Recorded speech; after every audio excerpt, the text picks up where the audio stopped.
Olá, muito boa tarde. A impossibilidade de abraçar, nas circunstâncias atuais, dá porventura mais significado a esse abraço, há 2 anos, entre o Papa Francisco e o grande imã Ahmed Al-Tayeb, em Abu Dhabi, na assinatura da Declaração sobre a Fraternidade Humana. Uma declaração que queremos hoje evocar e, sobretudo, perceber as consequências que aí vamos encontrando na comunidade internacional. E para isso temos o gosto de ter connosco neste programa o Padre Peter Stila, diretor do Departamento para o Diálogo Ecuménico e Interreligioso do Patriarcado de Lisboa, e Khalid Jamal, da Comunidade Islâmica de Lisboa. Agradeço-vos muito estarem aqui connosco para olharmos esta data e, sobretudo, perceber o que aconteceu a partir daí, sendo que, e começávamos talvez precisamente por esse registro, este dia em que, 4 de fevereiro de 2019, em que o Papa Francisco e o grande imã assinaram esta declaração, podemos dizer que foi um ponto de chegada também de encontros entre os dois líderes religiosos? Sim, a história é longa. Podíamos remontar à primeira viagem de João Paulo II. Penso que foi a Marrocos. Sei que esteve em Marrocos, sei que esteve no Egito também.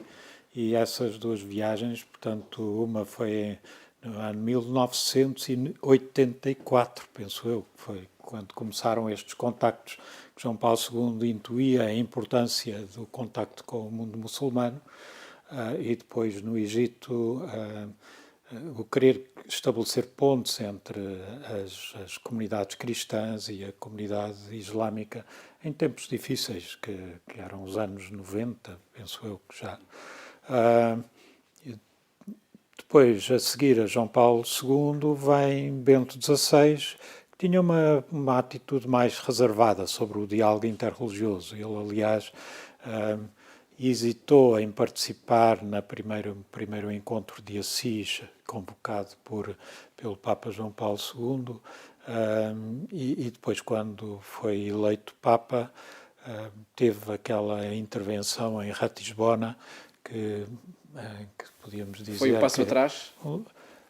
Não sei, desencadeou aquilo que veio a ser este encontro, este acordo, ou este documento assinado em Abu Dhabi, porque provocou imediatamente uma reação por parte de dirigentes do mundo intelectual muçulmano. Ainda um mês depois dele se ter pronunciado, já havia um abaixo-assinado, e um ano depois, se não me engano, houve uma carta comum publicada subscrito por 100 e tal pessoas do mundo muçulmano, que resultou em vários congressos internacionais, em universidades como Oxford,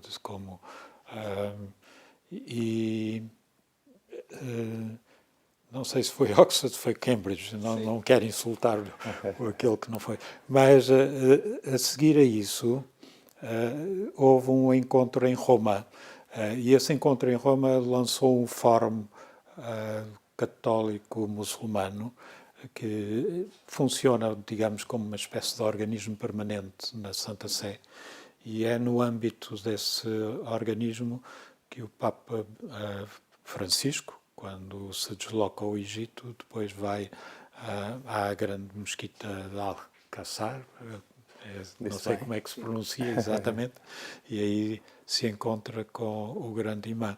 O grande imã também visita o Papa em Roma, em 2018, por aí, ou 17, e depois... Há cerca de 6 encontros, creio eu. Acho que há 6 encontros antes dessa assinatura da declaração. Portanto, não devemos pensar esta declaração da Abu Dhabi como uma coisa que cai assim, sem antecedentes. Não, isto é um processo de amadurecimento entre as 2 grandes comunidades, que são a Igreja Católica e o mundo sunita, quer dizer, a estrutura da Igreja Católica é muito diferente da estrutura do mundo muçulmano, mas dentro do mundo muçulmano sunita, o Khalid poderá dizer melhor do que eu, mas o Al-Qassar tem um estatuto especial.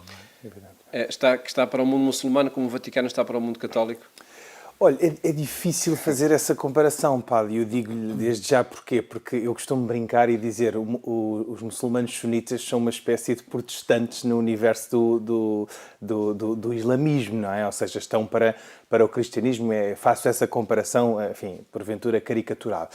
De qualquer modo, a Universidade Al-Azhar, que começou por ser xiita, curiosamente, é comumente referenciada como sendo uma elite do mundo islâmico académico sunita. Porquê? Porque, essencialmente, é conhecida pelas suas posições intelectuais, é conhecida, sobretudo, por ter uma perspectiva de abertura e de diálogo, que muitas vezes, e com muita pena minha, não é a maioria, digamos assim, no mundo islâmico sunita. Essencialmente, eu não diria porque a religião não sugestiona a tal, mas essencialmente por questões culturais que marcam, no fundo, a maioria destes países. Eu gosto de chamá-los países de maioria islâmica.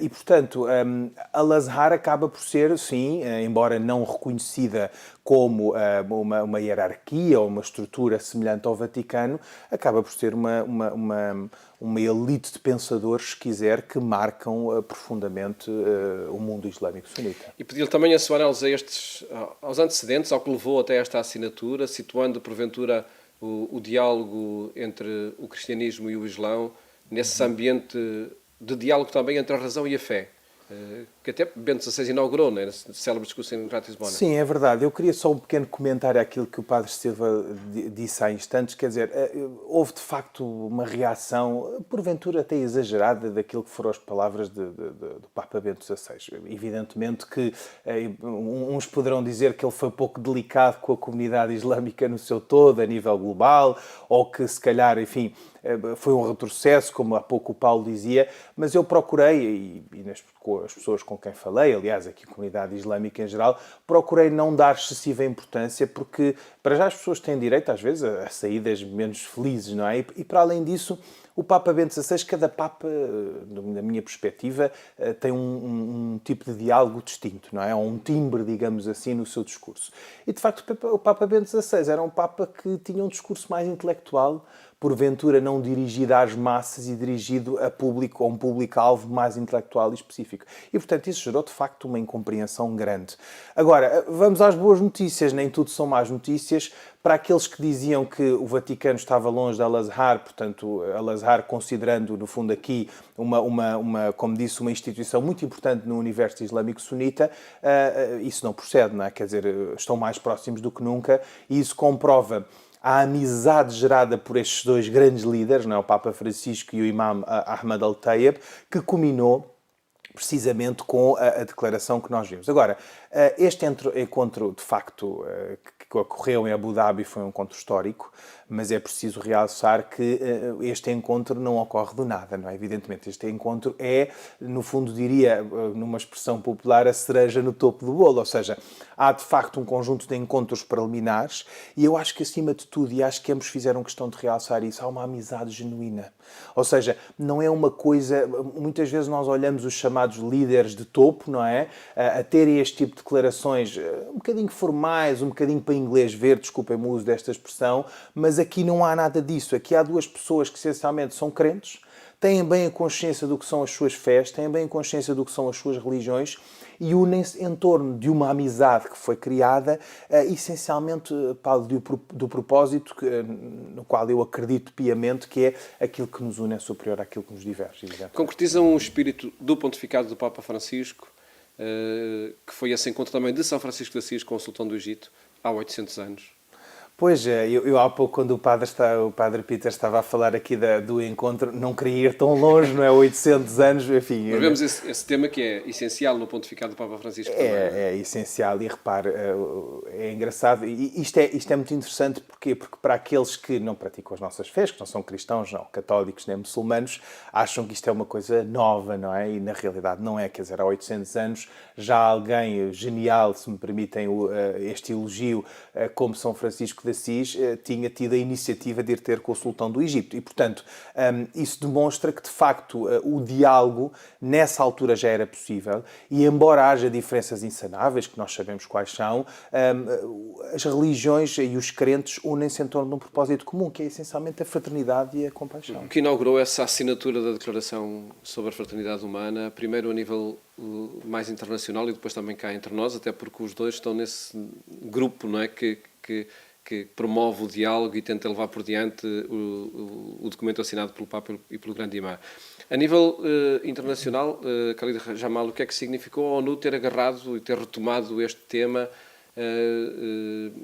declarando precisamente o dia 4 de fevereiro como Dia Mundial da Fraternidade Humana? Eu acho que é evidente, este documento é um documento ambicioso, não é? E esta amizade, esta fraternidade não resolve tudo, mas eu diria que é um excelente começo. Aliás, repare que se olharmos um bocadinho melhor para o documento, há aqui alguns aspectos que me parecem importantes, não é? Em primeiro lugar, o documento versa sobre duas grandes comunidades, as maiores religiões, pelo menos em termos de número de praticantes, do ponto de vista estatístico, é a religião cristã e a religião islâmica, mas poderia ser aplicado praticamente a todas as religiões, porque os aspectos sobre os quais a declaração versa, eu diria que são comumente aplicados a qualquer ser humano. Está a ser retomado precisamente agora por um número mais alargado de religiões, nomeadamente por iniciativa desse Comitê da ONU. Precisamente porque, repare, eu estou aqui a olhar para algumas observações. Repare, o documento é ambicioso, os líderes que o subscreveram, o Papa Francisco e o Imam, tinham consciência disso,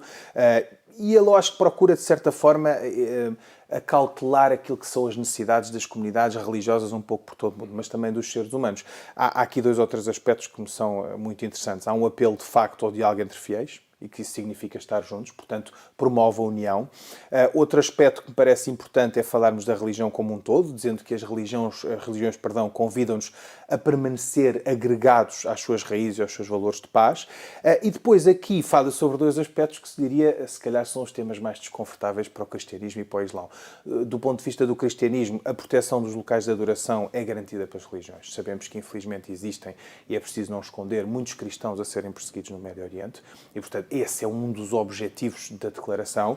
E do caso do Islão, que muitas vezes é mal retratado, as pessoas apropriam-se um bocadinho dessa falsa capa do Islão para tratar de outros problemas e com outras agendas, e na parte do Islão diz que o terrorismo é um fenómeno causado por interpretações enviesadas dos textos sagrados que não fazem absolutamente sentido nenhum, não é? Portanto, neste contexto, eu acho que o documento, para além de, enfim, estar muito bem produzido, resulta... É engraçado, porque o documento, segundo o que nos parece, houve um certo secretismo à volta do texto, ou seja, o texto não é conhecido até o dia 4 de fevereiro. E, portanto, se não foram os próprios a elaborar o texto, dá-nos a ideia, ou temos a percepção, que foram pessoas muito, muito próximas e muito íntimas do Papa Francisco e do Imam que prepararam a letra da declaração, que depois veio a público só precisamente no dia 4 de fevereiro. E, portanto, isso também é importante porque num conjunto de compromissos que são definidos na declaração, um deles é alargar o lastro, digamos assim, ao espectro de atuação, porque sabemos que o papel das escolas e da educação é fundamental. No conjunto de compromissos que são declarados, eu acho que está bem espelhado no próprio texto, digamos assim, a preocupação que ambos tiveram em alargar isto, digamos assim, praticamente à humanidade em geral.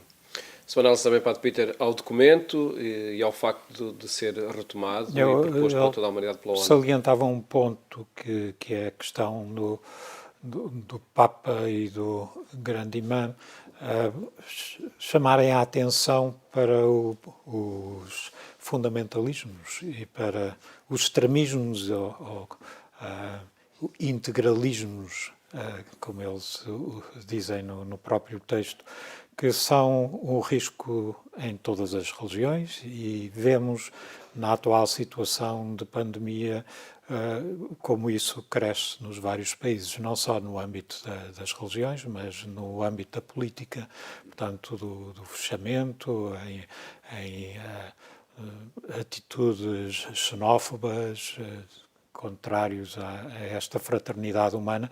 Portanto, como dizia há momentos, de facto, penso que o documento aparece como documento profético entre duas grandes, talvez as duas maiores comunidades religiosas no mundo, mas também devemos integrar não só esse alargamento que foi, se não me engano, a Organização Mundial das Igrejas, que apresentou à ONU a proposta deste Dia Mundial. Parece-me que aquilo é corroborado por alguns Estados islâmicos, designadamente a Arábia Saudita, o Egito. Sim, que apresentam à Assembleia Geral das Nações Unidas. Exatamente.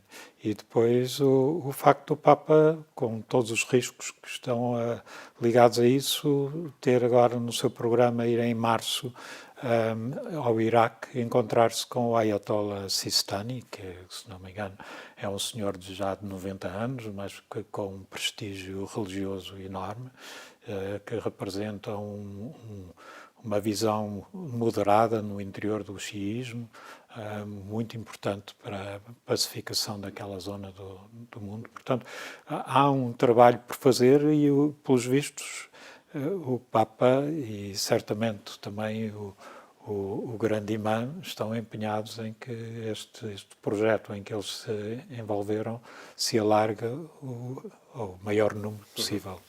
E entre nós, no nosso contexto luso, com marcas também, creio eu, históricas de diálogo ecuménico e diálogo interreligioso, até por um programa na televisão, seja o programa de debate na Antena 1, seja este programa A Fé dos Homens, onde estão 13 confissões religiosas em diálogo também. De que forma é que este documento está a ter consequências? Este próprio dia 4 vai ser assinalado pelo trabalho de um grupo que está a retomar as questões que aqui são apresentadas? Bom, eu acho que para já é muito importante que as pessoas percebam que este texto, digamos assim, não é dirigido a um grupo em específico, é dirigido à humanidade. E eu acho que isso tem sido bem compreendido a nível mundial e aqui a nível local também, falando um bocadinho da nossa realidade portuguesa, porque o documento é extremamente curioso, nós infelizmente não temos tempo de o analisar e de o esmiuçar, mas de facto o documento tem um aspecto que me parece particularmente sugestivo, que fala do diálogo como construtor de pontes e do diálogo como, digamos assim, um instrumento para resolver problemas. E não é que é verdade, quer dizer, é engraçado porque nós temos a sapiência popular diz-nos que o diálogo, de facto, a falar é que as pessoas se entendem, não é? Mas às vezes nós esquecemos destas frases populares e que ao fim e ao cabo são tão importantes. E, portanto, eu vejo este documento, essencialmente, e o assinalar deste dia como a importância, por um lado, da compaixão e da fraternidade, que ao fim e ao cabo é um valor que une todas as religiões, mesmo aquelas que têm uma visão de Deus diferente da nossa, porque nós, enfim, somos muito próximos na visão de Deus, não é? No aspecto de ser um Deus uno, de sermos de matriz abraâmica, de sermos religiões monoteístas, mas é preciso recordar que há pessoas que não veem Deus da mesma forma que nós. Mas até esses acreditam na fraternidade e na capacidade humana, digamos assim, de sentir a compassione, não é? A compaixão que vem da palavra compassione, e de facto eu acho que é muito importante. Não só isso, como também a promoção do diálogo entre as fés, como eu diria, não a única forma, porque há uma forma muito interessante também, que é sentar as pessoas à mesa. Não é? Normalmente costuma dizer-se quando as pessoas se sentam junto de um manjar, que hoje, infelizmente, em tempo de pandemia, não podemos ter, as pessoas realmente gostam muito disso e isso aproxima. Mas eu diria que o diálogo é, de facto, provavelmente, o dialogar sobre as suas fés, sobre aquilo que nós somos, sobre a visão que temos das outras religiões, diria provavelmente que é a forma mais hábil de nos aproximarmos uns dos outros. Padre Peter, de que forma é que, entre nós, este tema é colocado na ordem do dia? Que grupo está a trabalhar esta declaração humana? Para já, eu sei que, ao nível das jornadas de formação do clero, em Coimbra e em Lisboa, também este tema foi retomado, com base nas encíclicas do Papa, naturalmente. O grupo de que fala, ligado ao Alto Comissariado para as Migrações, é um grupo muito diversificado. Querem marcar o dia 4 com um comunicado. O que vamos fazer a partir daí, temos ainda que discutir. Não sou eu, de modo algum, como recém-chegado ao grupo, que posso dizer que futuro é que isso terá. Eu salientava 2 pontos que o Papa menciona na sua carta encíclica Fratelli Tutti. Uma é que ele reconhece que existem tensões nas relações humanas e entre as comunidades, mas diz que é no interior das tensões, mantendo as tensões e sendo capaz de dialogar à volta das tensões, que se encontram novas soluções. E a outra é uma atitude que ele recomenda para uma boa política, digamos, futura, que é a amabilidade. Que sermos capazes de ser simpáticos uns para com os outros, mesmo quando discordamos das ideias uns dos outros, podemos dialogar com elas, com as outras pessoas, mas sempre nesta atitude de amabilidade, de perceber que a outra pessoa se calhar está a ver uma perspectiva que eu não estou a ver e está a defender valores que para mim ainda não são claros. Portanto, este trabalho que há fazer entre as comunidades, que é tão importante para construir uma humanidade fraterna. Eu queria pegar aqui nas palavras do padre e, de facto, reforçar aquilo que ele diz, não é? Quer dizer, não há... Às vezes zangamos, somos seres humanos e é próprio da natureza humana. Eu zango-me com o meu irmão, não é? E, portanto, às vezes aborreço-me com ele, mas, de facto, essa ideia de que não há família e... Por família entendamos talvez uma família num conceito alargado, não é? Somos todos filhos do mesmo pai, nós acreditamos Abraão, outros porventura não acreditarão assim, mas de facto não há família sem perdão. E portanto, isso que não é uma dádiva exclusiva dos crentes, mas que nós tentamos exercitar no nosso dia-a-dia, é de facto um fator indispensável para nós conseguirmos compreender o próximo e naquela metáfora, enfim, do escritor Miyakoto, mas outros dirão de outra forma, calçar o sapato do próximo, não é? Portanto, é muito importante que nós saiamos da nossa realidade e tentamos ir àquilo que são as dificuldades do próximo, não é? E isso só se consegue através, de facto, dessa amabilidade que o padre refere e que, de facto, potencia, de certa forma, o perdão como via de aproximar os corações das pessoas. Sem dúvida, propostas que são para as lideranças religiosas, mas também para o cotidiano de todas as pessoas, não é? Para que essa fraternidade humana seja, de facto, uma realidade. Agradeço-vos terem estado aqui no programa Eclésia a recordar o 4 de fevereiro de 2019 e a sua celebração este ano como marca da fraternidade humana. Muito obrigado. Muito obrigado. Um programa onde, de facto, quisemos evocar essa declaração do Papa e do Grande Imã há 2 anos e que, felizmente, diria eu, e acredito que todos o sublinhamos, tem consequências na construção da fraternidade humana que todos desejamos, nomeadamente nas atuais circunstâncias desta pandemia. Desejo-lhe uma boa tarde. Até amanhã, se Deus quiser.